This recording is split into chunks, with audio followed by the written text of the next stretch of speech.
Welcome into Weld.com, everyone. Today we're going to get into the weeds when it comes to TIG welding AC waveforms. Let's talk about it. Now I want to do a little bit more welding than talking today, but we still have to cover the basics when it comes to AC TIG welding on aluminum. The main reason why we're going to be doing this is because of that oxide layer that's on the aluminum has a higher melting point than the base metal itself. So we need to be able to take our current and be able to go back and forth between DC positive and DC negative. The more time we spend on the positive side, we're going to have more of that cleaning action because we need to break up that oxide layer. That positive side of that polarity will clean that oxide layer. And then when we're spending time there on the negative side, we're able to have more penetration. What we're going to be able to do on a lot of machines, and one of the basic things is called balance. That AC balance is going to be the time spent on either DC positive or DC negative. So you can have either more cleaning action and change your waveform to doing something more like this, and then, a shorter amount of time into the negative to have a little bit more of that cleaning action, or you can have it vice versa with the negative side and try to have more penetration. When we go down and talk more about frequency, that's how many times it goes back and forth between either the DC positive or DC negative. And what that really is going to do is going to either widen or tighten your arc. Now, most transformer machines are going to have somewhere around like 60 hertz, and that's all they're going to really have.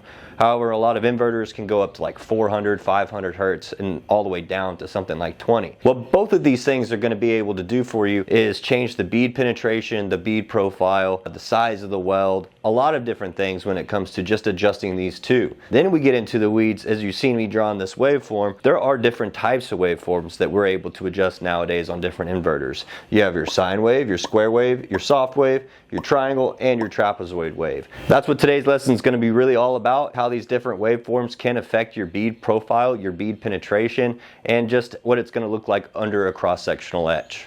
Now I have my assumption on how all of these different sine waves or square waves, soft sine, soft square, trapezoid, triangle, whatever the wave is, I've got an idea what they would do. However, we've got to get some variables to be constant first, starting off with our base metal. I'm going to go ahead and cut up a bunch of 6063 aluminum, about 3/16 inch thick. Once I get all those cut, I'm going to go ahead and deburr it a little bit with these 3M Scotch-Brite wheels. I'm going to put it on my air grinder and just knock off those burrs and get the edges off. I'm going to go to something a little bit less coarse when it comes to those surface conditioning pads, then take off a little bit of that oxide layer just so it's not as heavy, because it does look a little bit thick. I think it's a good time now to talk a little bit about Clash of the Grinders. The sign up for Clash is up now, and it's going to be over at the end of May. They're going to be giving away 15 grand again this year for first place. Second place is going to get 10 grand, third place 5 grand, and everyone else is going to be walking away with something. Go down to the link down below so that you can sign up for Clash Season 3. Now that we have our aluminum prepped, we can go over to the machine and get a little bit better idea of what those waveforms are going to look like on the machine itself.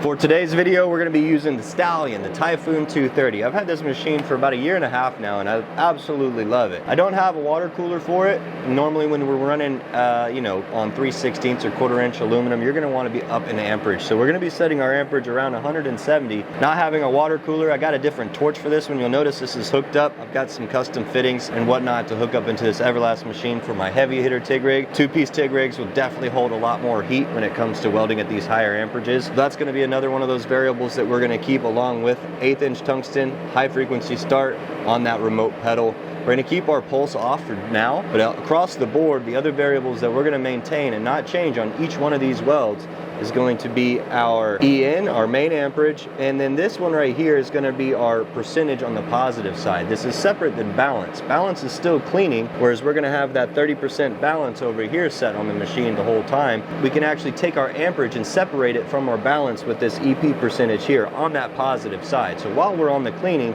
we can still get all the balance that we're asking for, but maybe not have all the amperage, where if I turned it up to say 100%, I'm going to have that same 170 amps on the negative side and the positive side, where if I set it to say 50% of that 170 on my negative side, I'll get 50% of that on my positive side. What that's basically going to do is going to help with some heat input, especially on the torch, and maybe even save some of your tungsten and the life on it. We're going to adjust the waveforms across the board, but for our main one that we're going to just have on each one of these plates is going to be our soft square wave on both positive and negative side. We're going to keep our frequency around 130. I think that's a pretty general setting for a lot of welding, especially if we're just doing it on a flat plate. What we're going to end up doing is making one weld on each plate with these settings, and then going and change the waveform and welding right next to that weld with a different waveform to see what that does as far as the bead shape, profile, and what it looks like next to each other on a cross-sectional etch. Now that we know a little bit about this machine, we're going to be coming back and forth to it. We're going to go to the business side of things and look at what's next. All right, let's get suited up, get our first plate in front of us. Put my cap on. I love a welding cap. I don't care what anyone says. Now, I don't think it's that cool to wear them out in public. I will say that. Sometimes I forget that it's on my head because they're just so comfy. Don't get sparks on your head, get sweat out of your eyes. 100 reasons why to wear something on your head. It's way more comfortable with a hood on. Got our safeties, got some gloves. Now when it comes to this wire, we're going to be using some, what is this stuff here? Some 5554. I've had this wire for some time, so I'm going to also run it through a Scotch-Brite pad. So I want to get any of the oxide not only off the base metal, but the filler metal too. If you ever welded aluminum and you just picked up some filler metal that you've had laying around in the shop, you'll be like, dang, what is going on? It seems like every time I dip, I got some nasty. And that's because that filler metal's dirty. We're going to do that, and I got my acetone rag, or just a rag itself, just to get some of that oxide off, and we're ready to weld. We're going to make this first weld on every single one of these plates, and then as each plate cools back to room temperature, we'll go and set those different waveforms. So who would have thought the first settings we set it to wasn't exactly what I was looking for, so I did go back to the machine. I set my balance from 30 to 35, and now I'm also got that EP percentage. I cranked it up from 50% to 75%, and I think I like the results here. It's going to be taking a second on that first weld to get going because this plate is cool, but we're going to make sure that we have it at room temperature for each one of these welds, but we'll probably cut the cross section from the spot that we get really rolling with the weld there. All right, let's try again. Do all of our baseline welds. We're going to just start by easing into that foot pedal. Once we see that we're breaking up that oxide, we can start all the way down on it till we see that puddle and introduce that filler metal.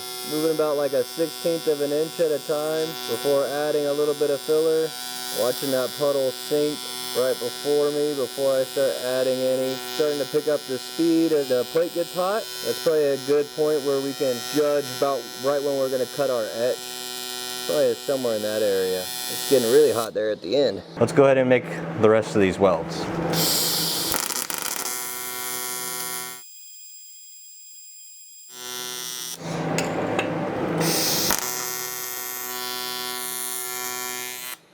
So we've got 7 welds here, all welded on the same settings. I can't say that they're the slickest welds I've ever put down, but they are mostly the same regardless. So that's what we wanted, is a base to follow. Now we're going to go back to the machine and change a waveform and weld it right next to this other bead so that we can hopefully see something on the cross-sectional etch.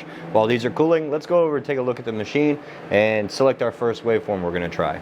All right, so the first one we're going to go and we're going to change both of these. For now, we're going to change these both from soft to advanced square. So basically we're going from like a little bit of a rounded square to a sharp edge, sharp corner. This is a pretty common one, and then the second one after we run that advanced square, we're going to change it over to a sine wave. The advanced square and the sine wave are like the square wave, like together. Soft square, square, sine.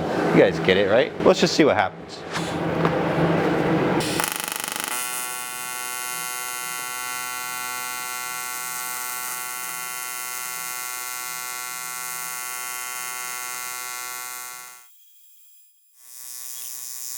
First impressions off of just a square wave, I felt like it was a punchier, like I could see a little bit more of a flutter in the puddle, and it felt like it was definitely louder, or it sounded like it was louder. Put that one off to the side, change that over to sine wave, and run that one next.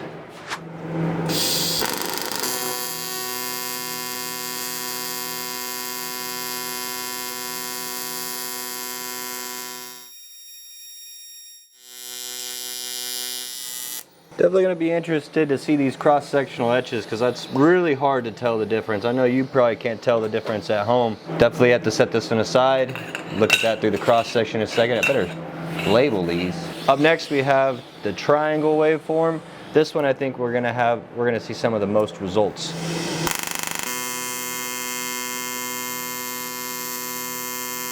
Sounds like a lower buzz already.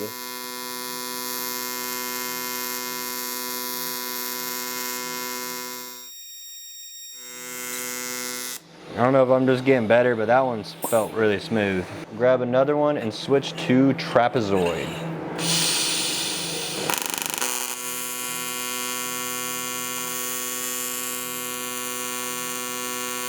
This one definitely feels like really gentle.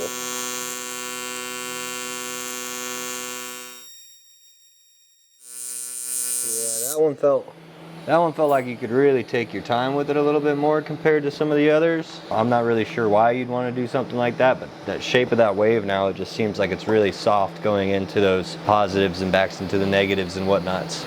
Alright, one of the last things we're going to do, we got two more welds we want to make. We're going to do the next one where we mix the two waveforms. We're going to have the positive side of our waveform, the cleaning side be a trapezoid wave, and then the negative penetrating side be a triangle waveform. Let's go ahead and run that one next.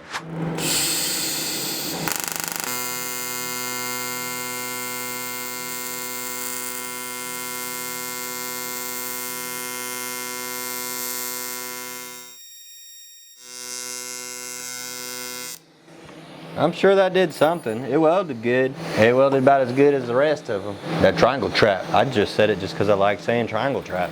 Alright, now for this last weld, we're going to go down to this little pulse option because we have the option of doing AC pulse. We're going to turn it onto the standard and really give ourselves a head scratcher as we go through these. Start amps, EP amps, we know that one. Let's have a triangle here. Let's do the advanced square, sounds fine. The frequency we're going to keep the same, the balance we're going to keep the same. Let's do the pulse time at 50% pulsing. That sounds happy. Pulse frequency, let's do it like really low, like something that we'll really see it in the arc, something like 2. Let's do the minimum being 25%. But this is going to be funny sounding. I'm gonna be here forever.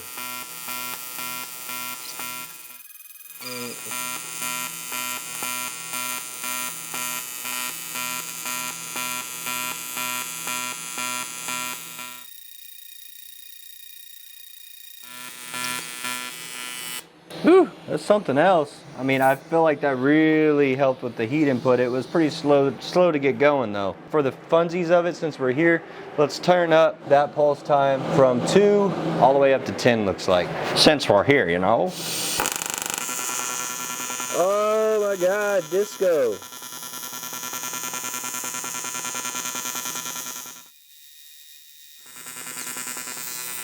That's honestly pretty freaking cool. I don't know why I would need that, but it's pretty cool that machine could do that. Alright, now that we got all of our coupons welded, we can start the cross-sectional etch. We've got each one, I've got them all labeled. We're going to go ahead and take each one of these samples here and we're going to cut them across about 3/4 of the way in, about where that weld's really starting to pick up. Once I get each one of these cut, I'm going to go ahead and take it back to the roll lock disc, those surface conditioning wheels, and I'm going to start sanding them down and making them nice and smooth. You don't have to get them down to a mirror finish because this ES Laboratories stuff that we're going to put on top of it, this acid etch, is going to go ahead and make that weld pop pretty easy. Once you get everything cleaned up and the etch is on there, now we can get a really good look at what each one of these did to affect the weld penetration, weld size, the weld nugget in its own sense.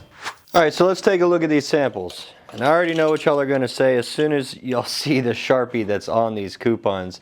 You're going to be like, oh my God, he didn't even really etch it. I swear, guys, I could see it. I could see the nuggets in each one of these coupons seconds after applying the etch, but I couldn't for the life of me get the right camera angle with any of the cameras to show those little weld nuggets. So I took a fine tip marker here so that I could trace out the weld nuggets as best as I could. This is our trapezoid wave, all right? So this is the first one we're going to compare the soft square wave to the trapezoid wave. In my opinion, it looks like they really came out very similar. Remember, this is a wave that went up, over, and down at an angle on those two sides instead of going straight up with a little bit of a curve like the soft square wave. So I think in some way, in shape or form, they almost have a similar characteristics of what they'll achieve. And it looks like, at least in this cross-sectional etch, they look kind of similar. We go over to the soft square compared to the triangle trap.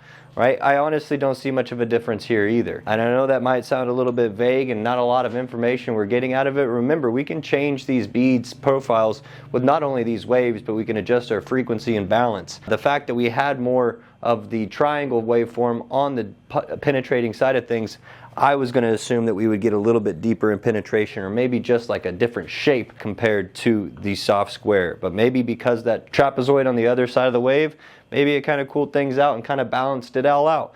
I don't know, that's my opinion. This is the sine wave. Now remember, this is just a nice steady arc back into it, whereas the soft square is a straight up with a little bit of a curve. So we can actually see that we've got a little bit deeper penetrating weld with a soft square wave compared to the sine, whereas a little bit maybe the same width, but not quite as deep of penetration, which is about what I would assume when it comes to comparing the sine to a soft square wave. Now looking at the advanced square wave, we can assume that it might have a little bit more of a punch to it, because instead of having that soft little edge to it, we have a sharp turn and over when it comes to that getting up to that amperage and over. So that being said, you might see it has a little bit deeper of penetrating, or it has a little bit, looks very similar. It's really hard to tell on just these simple nuggets, but the biggest ones that we really see the biggest difference on is this triangle. For sure we see a lot more depth of penetration when it comes to switching to that triangle waveform compared to the soft square. You could even see it as it was going back and forth. You can see that puddle fluttering a little bit more compared to the soft square wave. The pulse is where we see a lot of differences when it comes to the penetration and weld size. We've got the no pulse with the soft square wave over here, and we can see what we've been seeing this whole time. And as we added some pulses, this 2 pulse per second compared to the 10 pulses per second, we almost have the same bead size on all these welds, but the depth of penetration just gets shallower and shallower and shallower.